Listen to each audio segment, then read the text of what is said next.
as a youth, as a teenager and adolescent, you're kind of emerging into the world and you're learning about all of these societal issues, and the world might not be what you initially thought. And currently we're seeing a lot of young people feeling this high distress because they're the ones where climate change is going to impact their future.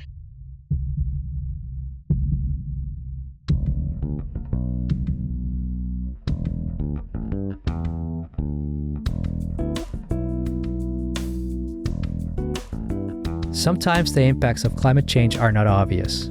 Although in the last few years we've seen worsening heat waves, flooding, droughts, and wildfires, climate change has been a slow burn over many decades. This is one of the reasons why it's been so challenging to act with the urgency that is needed. Similarly, a health issue that's not always clearly visible and can often go unappreciated despite its serious consequences is mental health.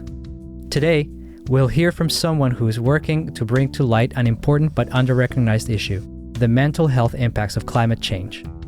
Welcome to the Pulse of Change podcast, where we explore the connection between climate change and health by sharing stories about taking action. I'm Lana Voracek. And I am David Acuna. Our guest today is Judy Wu. She's a researcher at Chart Lab and a PhD student at Simon Fraser University, studying how climate change affects the mental health of young people. In the first part of our episode, we'll hear how Judy unexpectedly came across the opportunity to combine her passion for environmentalism with her interest in youth mental health. Next, we'll sit down for an interview about her research and what she's learned so far about the impact of climate change on mental health. Finally, Judy will share what she's learned along the way and how she stays resilient. I remember talking to my classmates. I think I was in grade 11 or something. And I said, aren't you so stressed out that species in the Amazon are dying every year? And I remember just getting met with these blank faces. Judy grew up in Surrey, British Columbia, where she learned to care about the environment from a young age. My mom tells a story of when I was about 8 years old, we were walking by a bus stop and somebody was littering. And as an 8-year-old, I was like, hey, you shouldn't litter. That's not going to be very good for the earth. The schooling that we had in elementary school was really impactful because I'm sure that's where I first heard about it. When she was in high school, Judy had the chance to spend more time outside and deepen her appreciation and care for nature.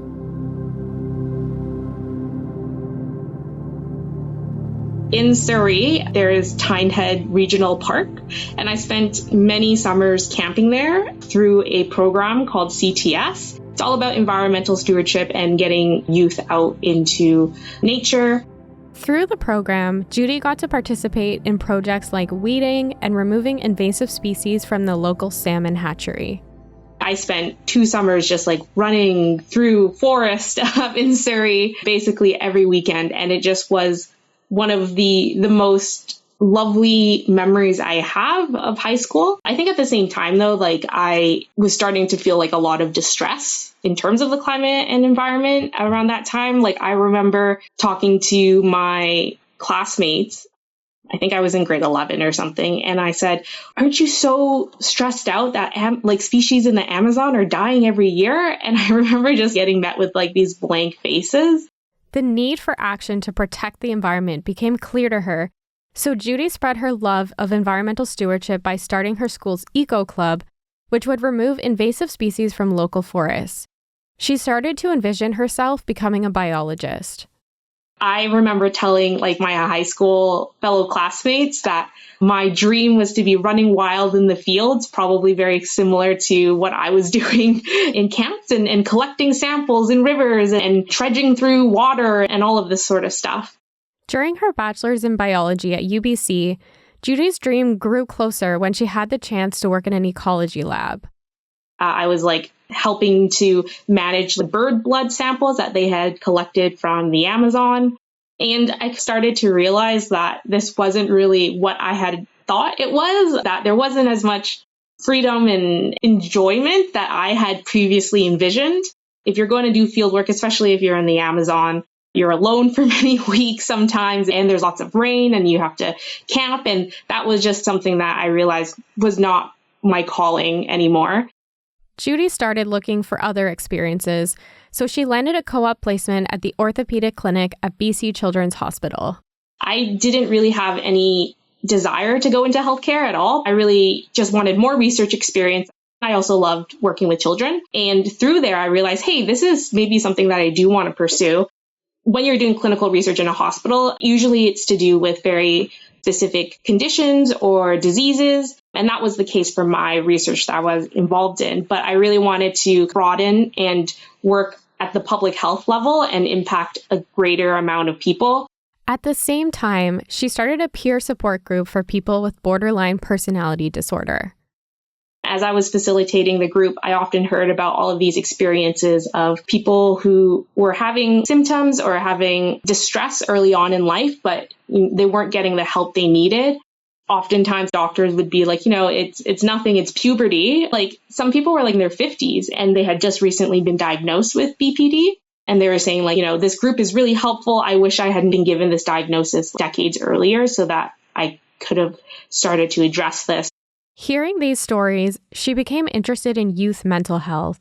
That time in life, being a teenager, youthhood, adolescence, all of that, that's such an important point in life where oftentimes mental health disorders occur. And if we're able to help people or provide extra support there, and I think that would be so helpful for the entire life course. That interest brought her to the Master of Public Health program at the University of British Columbia.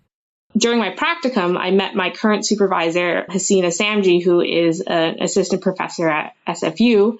And working with her, I had this opportunity to combine this former passion I had of environmental action and climate action that I thought that I would have to abandon, but then also this new passion of health and health data. Specifically, I was really interested in mental health.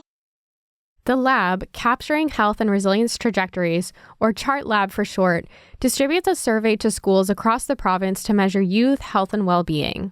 When I was brought onto the team, we were still actually developing the survey. It's called the Youth Development Instrument, and we try and capture all sorts of issues and topics related to youth health. And when we were in the discussion time about what we're going to include on the survey, my current supervisor at the time was like, well, I think there's some areas of focus that we probably need more research on to be able to include in the survey. And that it was like vaping, STIs and bloodborne illnesses, and climate change. And I heard climate change. I was like, yeah, that one's the one for me. And that's what I ended up doing for that summer. After completing her practicum, Judy had the opportunity to continue her research on climate change and youth mental health by enrolling in the PhD program at Simon Fraser University.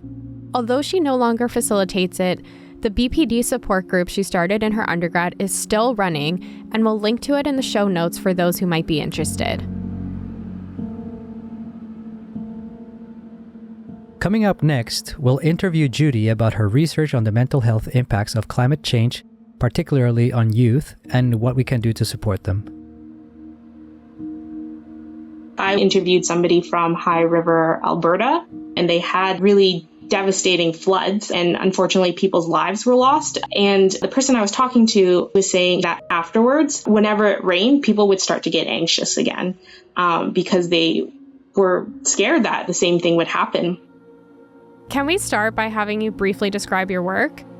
I work on understanding the mental health impacts of climate change on young people in BC. And the way we do that is through the Youth Development Instrument Survey, this very large, broad level survey that is implemented across the province, not in all school districts, but I think more than half. And I use that data that's collected through the survey. And my work is focused on identifying subpopulations that are associated with more eco-anxieties, and then also trying to understand through interviews with youth how we can help support them during the climate crisis. And so far in your research, what have you found? So based on the findings from 2023, we find a high number of BC youth are concerned about climate change. We had 14,596 grade 10 to 12 students included in the final sample, and over 70% reported being worried about climate change and thought its effects should be taken more seriously. 45% of students from our sample felt nervous, anxious, or on edge due to the environment, and 40.7% felt anxious that their personal behaviors would do little to help fix the problem. 30% of students reported disruptions to sleep or concentration due to climate change or other environmental issues. Wow, so those are pretty strong statistics. So let me just recap to make sure I have this right. You surveyed almost 15,000 youth that were between the ages of 14 to 18, and almost half of them experienced anxiety, and a third of them experienced disruptions to their sleep or their concentration because of climate change. And you also found relationships with other social factors. So, for example, you found that students who were of lower socioeconomic status, meaning they were experiencing more financial pressures, had higher eco-anxiety. So do you have any ideas about why that would be? Some of these findings align with what has been seen in adult studies, but there haven't been many studies within youth to compare the two. I have theories on why we see certain relationships and the impacts that certain environmental factors may have on one's personal level of eco-anxiety. For example, previous research finds that those with lower socioeconomic status or greater financial pressure to be more likely to live in areas with greater environmental degradation, and greater proximity to that environmental degradation can then heighten these feelings of eco-anxiety. Mm-hmm. And can you share a bit more about why your work is specifically related to youth? I think youth as a teenager and adolescent, you're kind of emerging into the world and you're learning about all of these societal issues, and the world might not be what you initially thought, and you're gaining this new sense of identity and knowledge and awareness. And I think currently you're seeing a lot of young people feeling this high distress because they're the ones where climate change is going to impact their future, and they're looking into the long term. So if we're able to address these feelings of eco-anxiety or just like negative emotions at youth or adolescents, then we can set them up for long-term emotional health, healthier lives in general. And you've used the term eco-anxiety. Do you mind expanding a bit more on that? Eco-anxiety can be used as an umbrella term for a few different terms like climate change anxiety, climate distress, but generally it's used to describe these negative emotions that are related to climate change and other environmental issues. Oftentimes it's described as anxiety or anticipatory emotions, so like fear, concern, worry, but also it can be used to describe other negative emotions like sadness or grief. But because the term uses the word anxiety specifically, it's oftentimes, it can be more associated with those fear sort of emotions. But when I look at eco-anxiety, I look more at the broad range of emotions, so including the sadness, including worry, and then perhaps sometimes even guilt. Okay, so you're saying that eco-anxiety, because it has the word anxiety in it, is often associated with fear, but it can also describe a broad range of negative emotions. And one of those emotions that you mentioned is grief. We noticed when we were preparing for this episode that you have worked on a research project about climate grief specifically. Can you tell us more about that? Climate grief, it's like heightened levels of sadness related to climate change and environmental issues. I was working with Fraser Basin Council, which is a group in the Lower Mainland that works on climate adaptation and mitigation strategies, oftentimes with communities in northern BC. A lot of their work includes going up to different communities and talking about what they need to do to prepare for climate effects that many of them are already happening, or the ones that are predicted to happen. So, for example, like being prepared for flooding or other extreme weather events. And what they noticed was they would come into these communities, but oftentimes there was this emotional aspect that wasn't really being addressed. And there was even one instance where an elder from the community just got up and started talking about her emotions with it. And it really was this like turning point for Fraser Basin Council. And they realized that, we might need some sort of emotional protocol when we are going into these communities. So that was kind of my work, was to look into what is already existing to address this climate grief and how can they incorporate some of these activities in their future community work. And what are some of the solutions that you learned about during the project? I will say I did this report a couple of years ago, and I know that there's been a lot of research that has come out since. But from when I was doing the research, I remember communities talking a lot about providing specific mental health support right after an extreme event. So I think there was flooding in one area, and they had set up this talking group in a community center so that people who didn't have anywhere to go or they could no longer stay in their homes could come to the community center and just talk with other folks. Having that community bonding was really important for building resilience in the long term of these communities. And then there was a lot of thinking about future climate events. So after a community had already experienced one, there was this heightened anxiety. I interviewed somebody from High River, Alberta, and they had really devastating floods, and unfortunately people's lives were lost. And the person I was talking to was saying that afterwards, whenever it rained, people would start to get anxious again because they were scared that the same thing would happen. So what's been really effective for that sort of emotional response is to give people that agency and feeling like they are prepared. So information sessions to make sure that people in the community were aware of what they need to do. One community had created this shed that had all of these sandbags in them so that if flooding were to happen again, they were readily available and people in the community all had access to it. There was another one that I thought was really interesting was they had a meter, and that was almost a citizen science sort of thing where anybody could go look at the height of the river. And if it ever got high, then they could let other people know. So again, giving the people the agency that they can look at the meter themselves and understand whether or not there might be a flooding event that's going to happen soon. And they feel prepared for what they need to do and how to protect their homes. Thank you for sharing that. And you've really made these examples come to life with all of the real world stories that you've shared. And you've talked about a lot of solutions, but it sounds like the main themes here are helping to give people agency and also helping to connect people with each other so they know that they're not alone. And by giving them agency, we can make them feel like they're not completely powerless. What barriers have you encountered for implementing these solutions? What I've heard anecdotally is that if a community has not experienced a climate change effect yet, they may not see the effects that may happen and the danger that perhaps their community may be in. So sometimes the uptake of certain climate mitigation or adaptation strategies can be impeded that way. I think that's really interesting because it does reflect maybe a tendency for us or people not to want to act on something until it's already happened. And that's a big challenge in climate change because we need proactive action now, but because it's a slow burn, like we talked about at the beginning of the episode, that can make it really hard for us to generate the action and the buy-in that we need.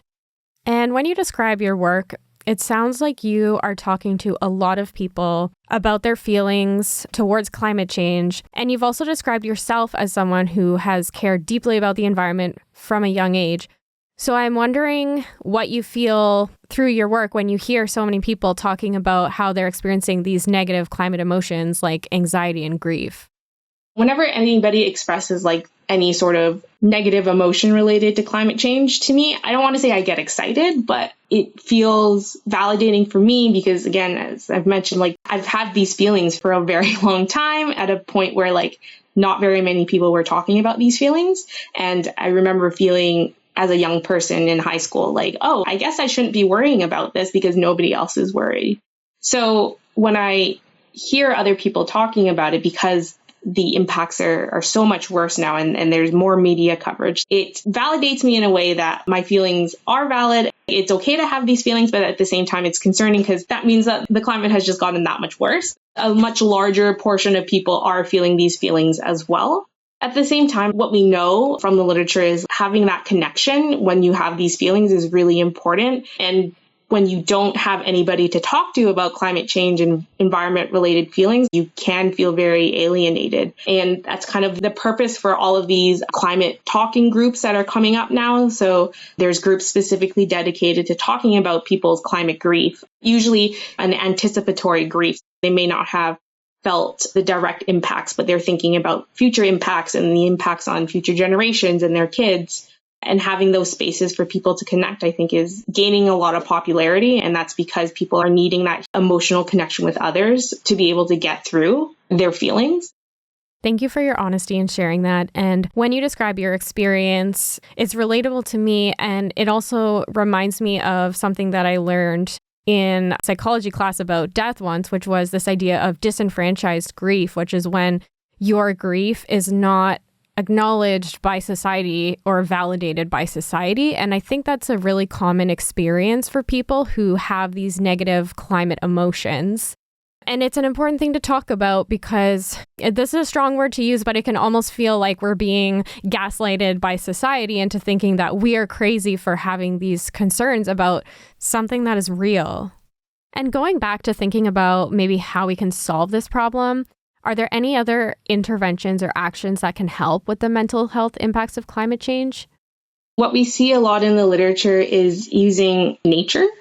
Having higher exposure to nature, having that connection to nature is really important as well. I'm sure you know about the park subscription that has happened in Canada where physicians have the ability to prescribe going into a park or having this nature interaction. Not only is it going to help with other aspects of health and well-being, but it can help with these climate emotions. And oftentimes people talk about feeling more at peace and calmer when they're in nature. Another thing that has been kind of talked about is these mindfulness sort of exercises. So getting people engaged and reflective of their own experiences, engaging in meditation, and being able to honor their emotions. Those types of frameworks have been used to develop workshops that are related to negative emotions related to climate change.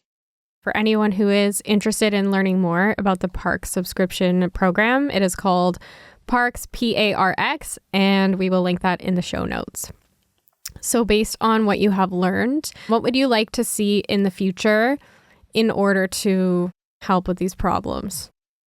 From my public health perspective, I think there needs to be more of that nature connection at that community meso level. And I think a really great place for that to happen is in schools. Oftentimes schools are one of the most influential places for youth and children. So if we're able to implement more exposure to nature, not only is it going to help their overall well-being and health, but it's going to help with these feelings of climate change. And also it's going to get people more passionate about the environment. And that's what I've been reading a lot, is that the people who spend the most time in nature in their childhood are often the people who are most concerned about the environment. And I think we definitely need people who are going to continue engaging in climate action and fighting the fight. Something that I've also heard is that oftentimes people are going to therapist or a counselor, and this has also been my personal experience where I've gone to a mental health professional to try and talk about maybe these existential feelings I have, and there isn't that training.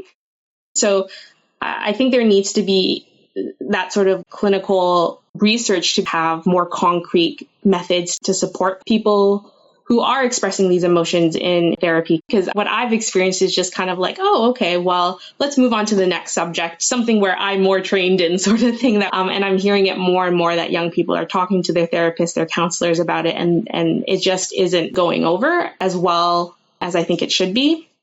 And additionally, the climate crisis is just an ongoing issue. So unlike perhaps maybe some other issues that somebody might bring to a therapist, perhaps those ones may have quote unquote an end point, whereas you leave your therapy session and the climate crisis is still going on, and then you still have to deal with these feelings. Being able to continue grappling with those emotions and living in our current world, I think, is something new that perhaps not a lot of people have been able to think more about in terms of a therapeutic capacity.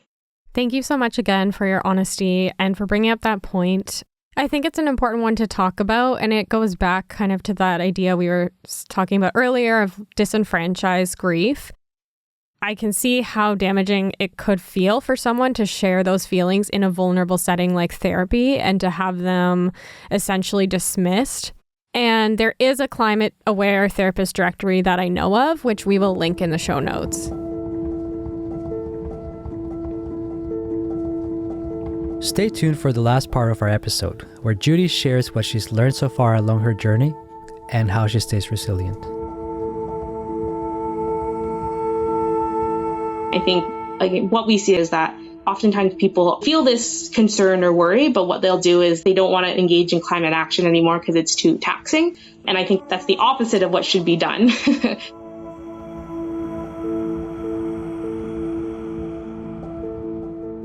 When you started getting involved in this research, it sounds like it was a newer area and it has grown. There's been a lot of movement in this area since then. What kind of changes have you seen, or what kind of progress have you seen in this field since you started? When I was doing my practicum, that was the summer of 2020. Part of my work was to figure out, are there any existing surveys or questionnaires that we could implement into our larger survey that are aimed at measuring climate change emotions or eco-anxiety, climate change anxiety? And at that point, there was really only one called the Climate Change Anxiety Scale, but that actually led me to write a commentary saying, we need to be paying more attention in terms of figuring out these emotions and understanding them in young people. And it just happened to be right at the same time all of this research was ready to be published. And then my commentary just preceded it. But there has been a lot more research after 2020 about climate change, anxiety, and eco-anxiety in general. So people started using that climate change anxiety scale to measure climate anxiety in different populations. And then people started to do it specifically in younger populations and young people. There is that really big study by Hickman et al., and they kind of did a global look at emotions of young people. And I think it includes over 10,000 people. That has been like a really big milestone. There still needs to be work done, but there has been a lot more measurement of these emotions right now in young people and the general population, which is great. And I think now we need to look more towards, okay, how do we support people? We know young people are feeling these experiences and we know we need to support them, but we need to figure out now how we can support them in the way that would be most effective. Thank you for sharing that. It's exciting to hear about all of the progress that has happened. And what have you learned along the way on your journey? I think something that's been a great lesson for me so far in my PhD is understanding the importance of community participation. When I started my PhD, or when I was applying for it, my intentions were to just kind of do these quantitative analyses using our data. But as I was working with our lab, we have a youth advisory council, and they're a group of youth who provide perspectives on our research work. One of the things we did was we gave youth the climate change anxiety scale, and here I am thinking, oh, great, now we have a validated scale. It's gone through all of these statistical methods. We know that it's supposed to measure climate change anxiety in adults. Because it's validated, we can just kind of stick this survey onto the YDI and it'll be all good to go. And then we gave it to the youth and they looked at it and they were like, these questions just don't make sense. Like, we don't resonate with these at all. It almost seems a little bit silly. And we worked with them to chop down the questions so that only the most relevant ones remained. But even then, some of them didn't capture their experiences as well. So it's important for me to continue reminding myself that youth and children and adolescents really are not just mini versions of adults. They need to have a say in the research that goes on about them, and they need to be involved. And since then, I've changed my thesis slightly. So I kind of arrived to doing these qualitative interviews because I can do all of these statistical analyses. I can understand, like, okay, well, if you are a certain demographic, that you may be more likely to have eco-anxiety based on our quantitative survey results. But that doesn't give me an explanation of why. And that's when I really need the youth voice to be able to come in and tell me, why is this the case? How can we understand this data and all of these results from the survey? And then how can we move forward together to make sure that the resources that we're developing for youth are going to be relevant, that it's going to speak to them, it's going to be helpful, and that we can continue moving on in sort of this intergenerational aspect. So they feel supported by older generations and they don't feel like they're alone in this climate crisis. I think those of us maybe in academia or in research probably have heard a lot. There's been a big movement towards involving the people who the research is about in the actual research process. And so we learn about this a lot, but still it doesn't always factor into how we do things. And I think the story that you shared is a really great example of how that principle comes into action and also really reflects your own growth as a researcher. And can you share what keeps you feeling hopeful despite the challenges that we're facing? It's a tricky question for me because only yesterday was I feeling almost completely hopeless. And I was just talking to my friends in the group chat saying like, oh my gosh, like I had read an article that it was just like, the top climate scientists are saying like we're going to be soaring past 3 degrees of warming and that they're not hopeful and we're going to be like 1.5 is no longer a realistic goal. And that really got me down. So I think I do struggle with my hope. The first step for me is to make sure, am I taking care of my basic well-being? If I am able to get a better night's sleep or go out for a walk or go and do some nature connection, that does help me feel better. But it's tricky because I feel like I'm fortunately not as much of a hopeful person. But I think that's where the role of my friends come in. Like we are all very climate engaged. And when I see that they're still hopeful and that they feel that solutions will be made and they're still participating in climate action and that they are still fighting the fight, it brings me hope as well and makes me want to participate and continue to move forward. So I think having that emotional connection with others and that social support network is so important.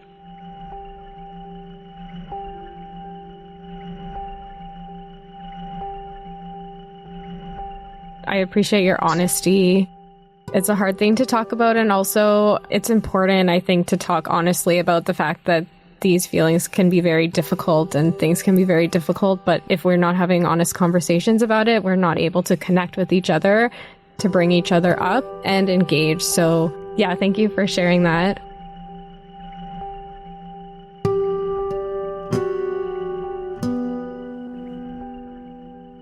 And what would you say to other people who might be sharing the feelings that you're having and like feeling the impact of climate change on their mental health? I would say always share how you feel, with the caveat that you're sharing to somebody who is listening. Because if you're sharing to somebody who doesn't feel the same way, maybe even doesn't believe in climate change, like that's not going to be helpful. But sharing to somebody who can empathize with you, who perhaps maybe shares those experiences, and it doesn't have to be in person. There's these online climate cafes about sharing these emotions, and they're open for folks across all time zones. Being able to like have that outlet, I think, is really important. I think what we see is that oftentimes people feel this concern or worry, but what they'll do is they no longer look at climate-related media. They no longer want to learn about climate change. They don't want to engage in climate action anymore because it's too taxing. And I think that's the opposite of what should be done. So again, like honoring those emotions, but then having that turn into action, which is not going to happen all in one go. It's going to be an iterative process with the support of others, but just continuing to reflect and sharing and connecting with others. I think that's just my main takeaway.